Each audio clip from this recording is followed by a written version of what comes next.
અમદાવાદ બલોલનગરમાં લૂંટ અને આતંક મચાવનારા 6 આરોપીઓને પોલીસે ઝડપી જાહેરમાં વરઘોડો કાઢ્યો। અમદાવાદ બલોલનગરમાં લૂંટ અને આતંક મચાવનારા 6 આરોપીને પોલીસે ઝડપી જાહેરમાં વરઘોડો કાઢ્યો। અમદાવાદ બલોલનગરમાં અસામાજિક તત્વોનો આતંક। અમદાવાદના બલોલનગર વિસ્તારમાં છેલ્લા કેટલાક દિવસોમાં અસામાજિક તત્વો દ્વારા જાહેર રસ્તા પર આતંક મચાવવાનો મામલો સામે આવ્યો છે।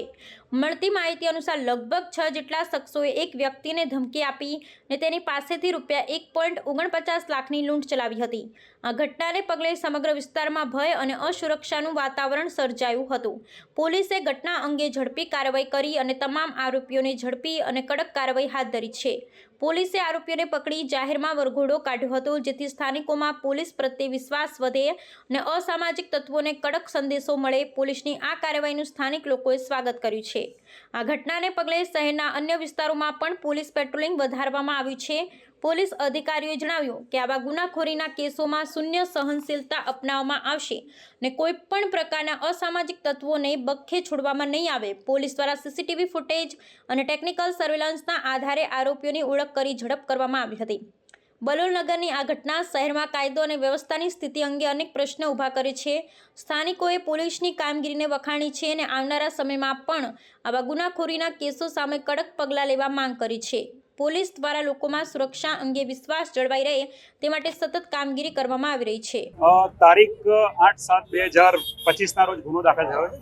મુકેશ ભરવાડ, રવિ પટેલ અને તન્મય, આ 3 લોકો અલગ અલગ એક્ટિવા, બુલેટ અને સ્વિફ્ટ ગાડી લઈને રાણીપ બાજુથી બલોલનગર બ્રિજ ઉપર આવતા હતા અને એ દરમિયાન આ લોકો રોડ ઉપર એમના સાથે મતલબ હથિયાર હતા અને છરાન એવું હતું।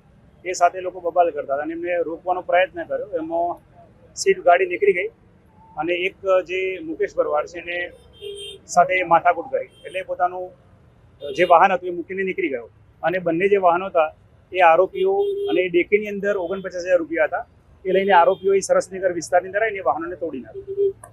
આરોપીઓને અટક કરી લીધા છે અને ધાડના ગુના હેઠળ આરોપીના સામે ગુનો દાખલ કરવામાં આવ્યો છે અને આરોપીના નામની અંદર રાહુલ, રોહિત, અરુણ કટકી, દેવ વગેરે નામો છે અને એક આરોપી પકડવાનો બાકી છે।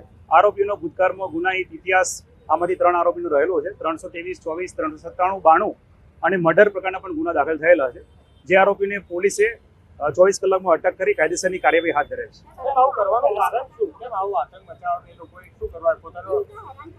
રોડ ઉપર જે બલોલનગરના બ્રિજ ઉપરથી આ લોકો વાહન આવતા હતા ને એ જે 3 છોકરાઓ છે એ રોડ ઉપર સેલ્ફી લેવાનો પ્રયત્ન કરતા હતા, એટલે એને એવું લાગ્યું કે આ લોકો મને નડે છે, એટલે પોતાની રોપ જમવા માંગતા હતા, પણ એકદમ એમને આજે પોલીસ એકદમ કાયદાની ભાષામાં સખત પાઠ શીખવાડે છે।